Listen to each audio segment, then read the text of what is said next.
listening to Your Secret is Safe with Me, non-judgmental talk about infidelity with Dr. Marie Murphy.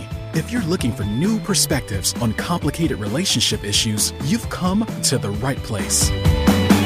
Days go by, they're crawling by. Hi, everyone. I'm Dr. Marie Murphy. I'm a relationship coach and I help people who are engaging in anything they think counts as infidelity to deal with their feelings, clarify what they want, and make decisions about what they're going to do.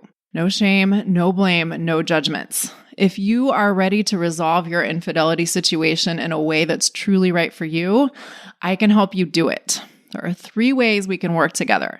You can join my Secret Society group coaching program, You're Not the Only One, which includes group coaching calls that are held in a way that protects your privacy, and an online library of my teachings and assignments. Or you can purchase the do-it-yourself version of You're Not the Only One, which includes all of my teachings and assignments that will help you sort your infidelity situation out, but does not include access to the group coaching calls. Or we can work together one-on-one. All of these options are great. They're just great in different ways, and you can access each of them or learn more about each of them through the services page of my website, mariemurphyphd.com/services. If you are ready for some relief and a clear path forward, why wait any longer? Head on over to my website and let's get started. Okay. Sometimes 2 people who are involved in an affair relationship get into a dynamic where one party has an agenda for the other party. Is it possible that both parties could have an agenda for their affair partner? Of course, right? But something I see far more often is that affair couples sometimes get into a situation where one member of the affair couple has a pretty distinct agenda for their affair partner. And today, I am talking to those of you who have an agenda for your affair partner. I'll devote a future episode to what to do if your affair partner has an agenda for you.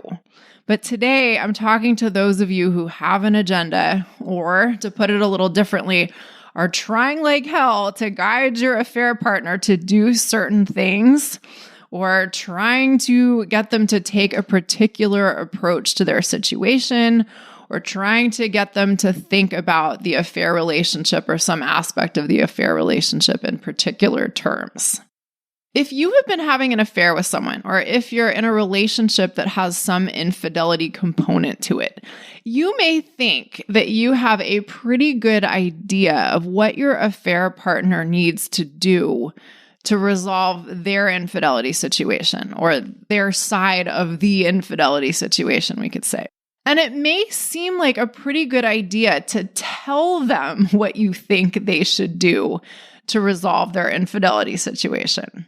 Or better yet, it may seem like a pretty good idea to attempt to get them to do the things you think they should do to resolve their infidelity situation. And I think that anything along those lines counts as having an agenda for your affair partner. Now, before I go any further, I want to make something absolutely clear. I am not calling anybody out here. If you do have an agenda for your affair partner, or if after listening to this episode, you think you maybe kind of, sorta, just might have an agenda for your affair partner, you are not being scolded. The point of this episode is not that if you have an agenda for your affair partner, you're a defective human being and you'd better drop your agenda right now. That's not the point at all. Because in a sense, it's totally reasonable for you to have an agenda for your affair partner. You may know them pretty darn well. In all likelihood, you see your affair partner's infidelity situation from a unique vantage point. And you may think you have really great insights into their experiences and their challenges, and into all of their strengths and weaknesses. You may be able to see their blind spots in a way they cannot. You may be able to see the opportunities available to them in a way they do not. And in addition, you may have more exposure to personal development type stuff than your affair partner does. Personal development stuff, quote unquote, can mean a lot of different things. And what I generally mean is you may have had some pretty significant exposure to and experience with different ways of approaching the human condition that make dealing with our humanity a little more tolerable. So if you've dabbled in personal development stuff more than your affair partner has, you may be familiar with some tools and perspectives and concepts that you and other people have found really helpful. And you may think that your affair partner might find these tools and perspectives and concepts helpful too, if they knew about them and used them. And even more specifically, I get a fair number of clients who tell me, well, my affair partner listens to your podcast and they thought I needed your help and they encouraged me to book this appointment. Or even my affair partner listens to your podcast and they made this appointment for me because they thought I needed to talk to you and that's why I'm here. So maybe you've been listening to my podcast for a while, but your affair partner doesn't listen to it and you think that they need to talk to me. And the thing is, you might be right about a lot of things, at least to an extent. I probably could be of help to your affair partner. And all of the tools and perspectives you want to introduce them to might really help them deal with their infidelity situation differently. All of your ideas about what they should do differently might be great. You might have an understanding of what's going on with your affair partner that is super insightful, and your analysis of what's holding them back or driving them crazy might be spot on. It's entirely possible that you have a really clear take on what's happening within their situation, and you have a clear sense of what they want to do, and you see what's keeping them from doing what they want to do. All of the advice and ideas and instructions you give to them or try to give to them might be really good, at least in theory.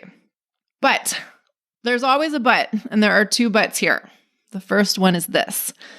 Even when you are as sure as you can be that you know what would help your affair partner, it's also important to be aware that your insights into what's going on with them and your opinions about what they should do might not be quite as astute as you think they are. They absolutely might be, but they also might not be. And it's really important to keep that in our awareness. Sometimes we get a little too attached to the idea that we know what's going on with our affair partner and a little too attached to the idea that we know what's best for them. Also, this is the other but, it's also really important to remember that two seemingly competing things can be true at once. Your assessment of what's going on with your affair partner and your ideas about what they should do may be pretty good, maybe pretty great. But even if they are, that doesn't mean that it's your job to share your ideas and your advice with your affair partner. It doesn't mean it's your job to try to get them to do the things that you think would be helpful. In other words, even if your insights are great, even if your intended ways of helping them are great, you don't have to turn this into an agenda that you have for your affair partner. I want you to consider the question of whether, in the cosmic scheme of things, it's ever your job to know what's best for someone else, or to try to get someone else to do what we think is best for them. Is it ever our job? Is what's best for someone else or what someone else should do ever really our business? Can any of us ever know with any kind of absolute certainty what another person needs to do with their lives or within their infidelity situations? And even if we could somehow know what's best for another person with absolute certainty, is it ever our job to attempt to convince them of what's best for them? Or attempt to make them do what's best for them? Now, there may be times when we really want to make a strong case for what we believe is best for someone else, both within and beyond the context of infidelity situations. Within your infidelity situation, there may be times when you really want to tell your affair partner what you think they should do and why you think they should do it. And I think that's fine, or at least I think this can be a fine thing to do sometimes. But After you make your case for what you think your affair partner should do, or how you think they should do it, or why you think they should do the things you think they should do in the way you think they should do them, you may want to step back and let your affair partner figure things out for themselves, or not figure things out for themselves, as the case may be. The act of stepping back and letting your affair partner figure things out for themselves is just as much for your sake as it is for their sake. I'll say that again in a different way because this point is really important.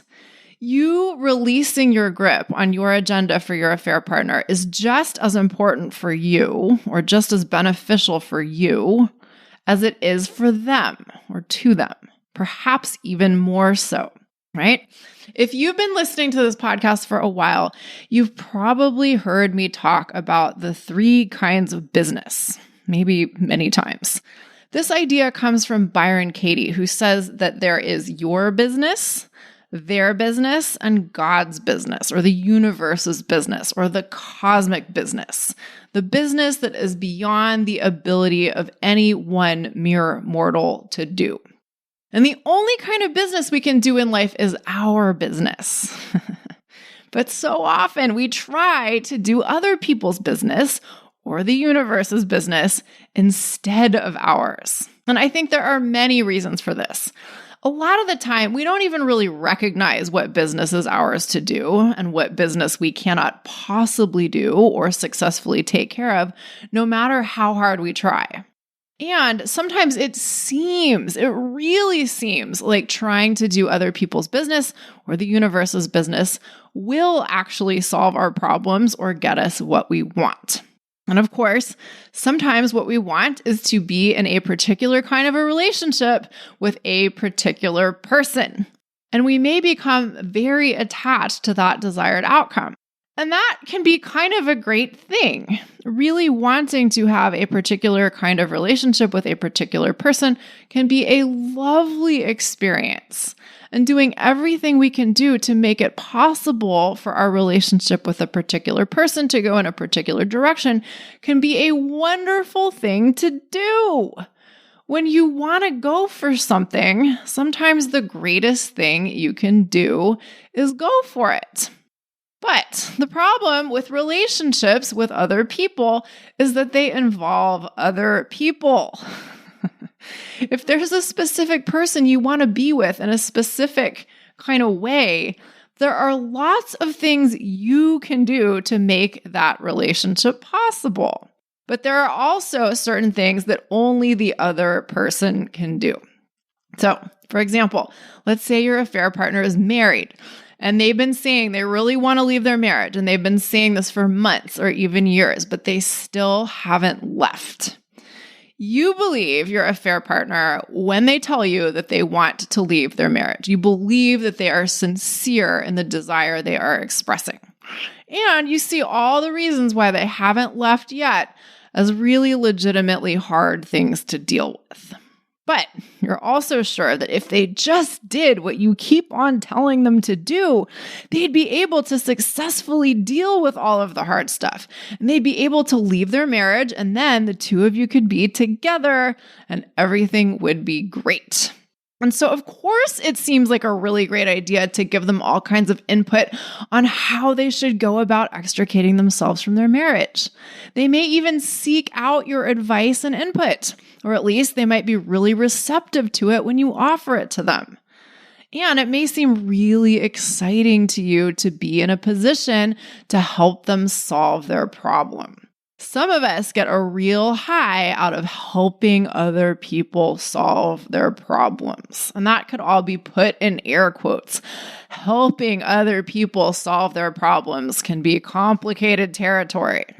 But even if it's not complicated territory, this isn't an entirely bad impulse, of course. But there's a difference between offering people help when appropriate and then stepping back and letting them take responsibility for themselves and wanting to be a fixer of other people's problems. That topic could be a whole podcast episode in and of itself, and maybe it will be someday. But for now, you may just want to take a curious look at how invested you get in helping other people solve their problems, right? You might observe that you attempt to fix other people's problems in lots of areas of your life, but it's important to be aware that helping your affair partner solve the particular problem of leaving their marriage comes with a very special bonus for you. Namely, you get to have them all to yourself. If you help them leave their marriage, you get to be the indispensable helper person who helped them do the big thing they thought they couldn't do. And bonus, you get to have the relationship with them that you want to have. Or so you may have worked it out in your brain, right? It may seem like this is just like the perfect scenario here and it all sounds so great. So of course you should help them, right? For these reasons and for some others, which I'll talk about soon, it can be so easy to get sucked into the idea that helping, quote unquote, your affair partner leave their marriage is a really, really good idea. Focusing a lot of energy on helping them, or quote unquote helping them, leave their relationship so that the two of you can be together may seem like a great use of your time and effort. So it's really easy to develop an agenda for your affair partner without even being aware that that's what you're doing. It may seem like what you're doing is something that's great, that is just obviously beneficial for everyone. But here's the thing. Only your affair partner can leave their marriage. I know it might sound really obvious when I say it like that, but our minds are capable of overlooking or forgetting some pretty basic points when we get super attached to a particular outcome. Only your affair partner can get over their fears of getting divorced or deal with their fears of getting divorced or their fears of whatever they're afraid of. If your affair partner says they want to leave their marriage, but also thinks they can't leave their marriage, only they can bridge that gap. They have to deal with their own thinking about their circumstances. You can't do their thinking for them. And they have to deal with their own feelings. You can't deal with their feelings for them. So often we think that if we just give someone the right guidance or the right advice, or we say the right things, they'll see the light and they'll do what we suggest they do. That's just not quite how it works. You can deliver all of the advice you want to, but what they make of it is up to them.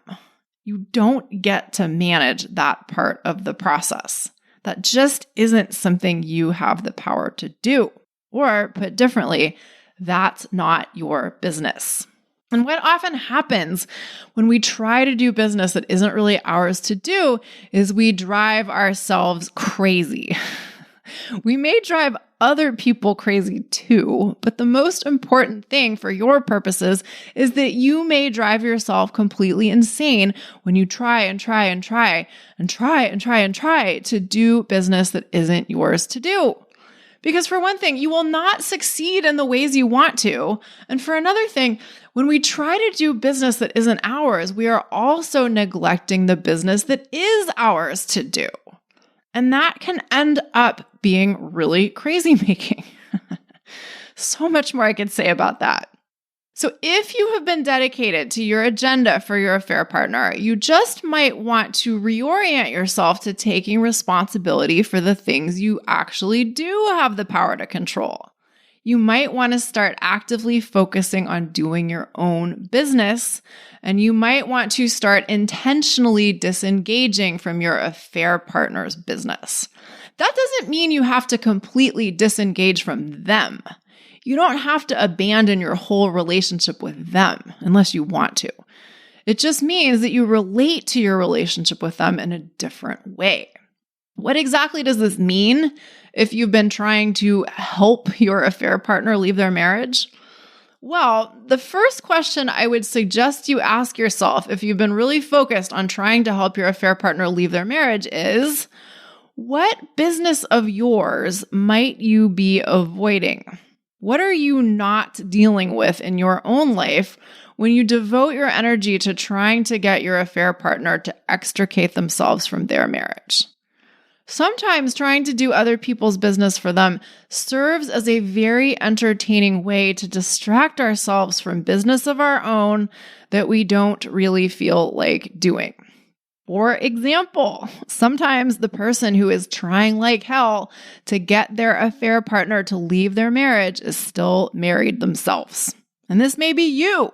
Now, it's not that it's bad to try and get your affair partner to leave their marriage if you haven't yet left yours. It doesn't mean there's anything wrong with you. It doesn't mean that you're a deeply flawed human being. No, you don't have to give yourself a hard time if you've been putting your energy into trying to help your affair partner leave their marriage if you have not yet left yours.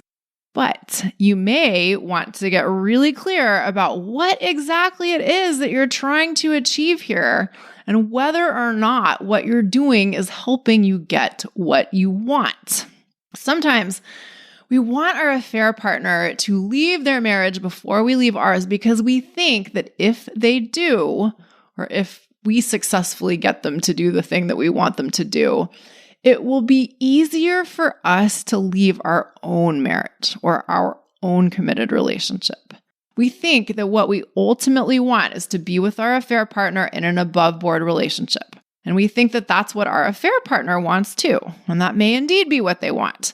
But even if that is the case, or especially if that's the case, your job is to make yourself available to be in the kind of relationship you want to have with the person who is currently your affair partner. If you want to be in an above board relationship with them, and both of you are still married, one of the things that needs to happen is you need to leave your marriage, or you need to tell your spouse that you want to have an open marriage, or whatever. There are many ways to skin a cat. The point is that you need to deal with whatever is happening on your end that prevents you from having the relationship with your affair partner that you want to have. Sometimes the folks who are focusing more on getting their affair partner to leave their relationship than they're focusing on leaving their own relationship say things like, well, it's more complicated for them to leave their relationship, so I have to help them do that. I have to support them through this process because they need my support because it's so hard for them to leave their relationship. And then once I've done that, then I can focus on leaving my own relationship, right? I know some of you totally believe that or believe something pretty close to that. We can come up with all kinds of ways of trying to justify our attempts to do other people's business instead of doing our own. But I want you to consider that at the end of the day, if you're still married, your job is to leave your marriage if you want to be with your affair partner in a non-affair relationship. The end.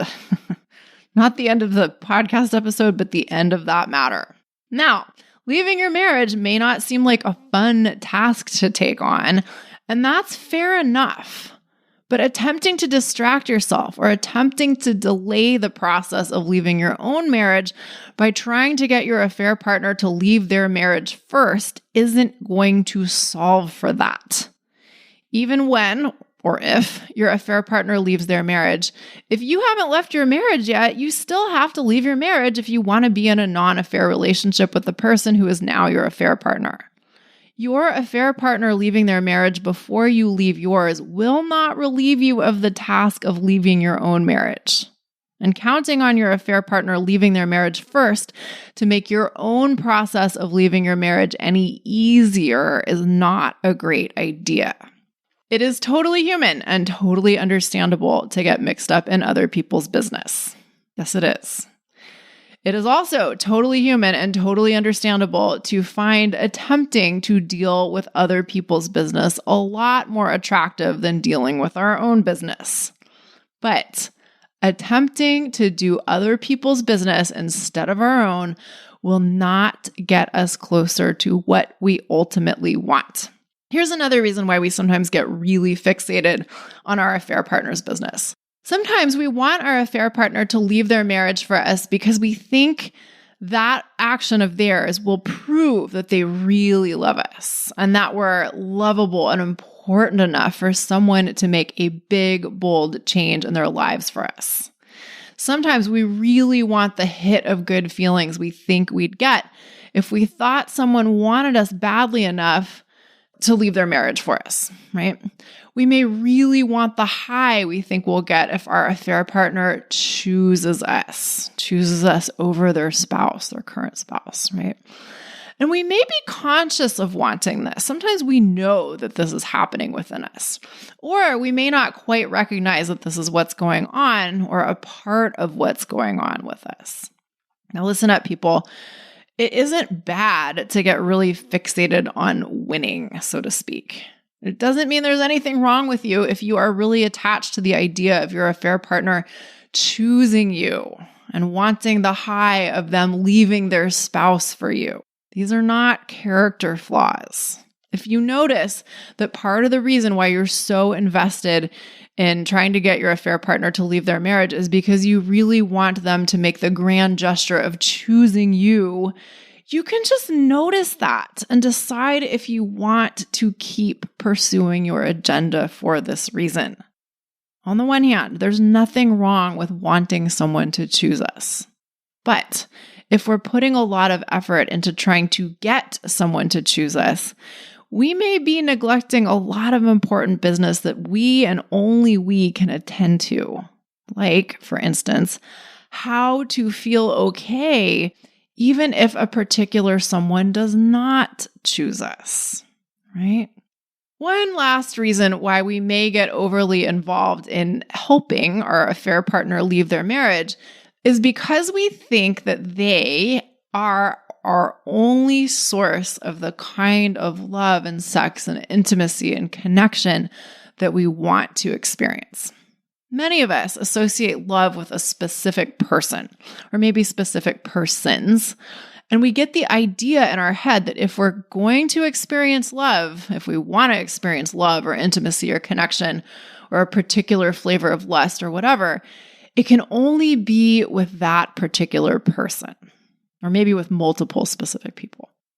And that isn't necessarily a bad thing. It's fine to want to be with a particular person or to want to be in relationships with a few specific persons. But so often we unconsciously and unintentionally start to believe that having a particular relationship with a particular person is the only way we'll get to experience the kind of love and connection and sex and intimacy and romance that we want to experience.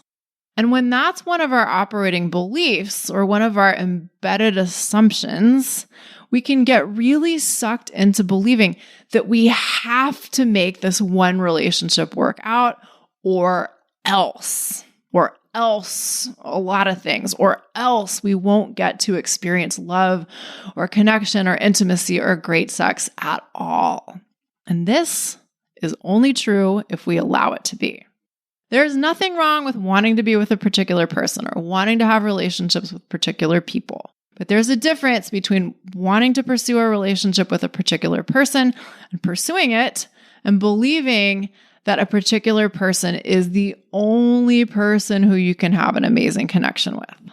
I talk about this more in episode 123, which is called something like abundance versus scarcity of love. And you may want to go and listen to that episode if you suspect that you are or have been operating from the belief that one particular person is the only person with whom you can possibly have the kind of relationship you want to have. What this means is that if you leave your marriage for the sake of doing what you have the power to do to make an above-board relationship with your affair partner possible, and your affair partner doesn't leave your marriage, is that you still have the opportunity to create the kind of relationship you want to have with someone else, right? Might it be sad that things don't work out with the specific human that is your current affair partner? Of course, and perhaps very sad. But that doesn't have to be the end of the road for you. Even if your current special someone, your current affair partner, is very special to you, if you are open to finding love elsewhere, you will. Now, you may not want to think that way when you're in love with someone and you're desperately attached to the idea of being with that particular person in a certain way. Thinking that your affair partner isn't the only person you could have an amazing relationship with might seem like a negation of the amazingness that you currently share with this particular individual. But what if it isn't? What if loving someone without believing they're the only person you could ever love allows you to enjoy the relationship with them even more and be less desperate to ensure that that relationship goes in a particular way? What some people who have an agenda for their affair partner ultimately fear is losing the relationship with them. Some people try so hard to help their affair partner leave their spouse because they're terrified of the possibility of not having the relationship with their affair partner continue in the way they want it to. Here's the thing, people. I know you know this on some level already, but let's spell it out loud and clear. Your relationship with your affair partner might not continue in the way you want it to. Whether it does or does not is partially your business, partially your affair partner's business, and partially the universe's business. And that might seem like a bitter pill to swallow, but is it? What you probably ultimately want is a great relationship with someone you think is amazing. At least that's quite possibly what you ultimately want, or one of the things you might ultimately want.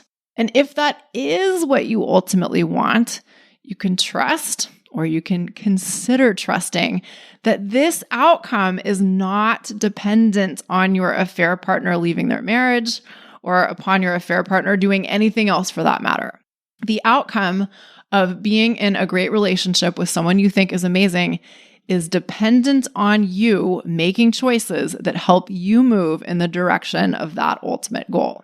You don't need to get your affair partner to leave their marriage in order for you to have a great relationship with someone you think is amazing.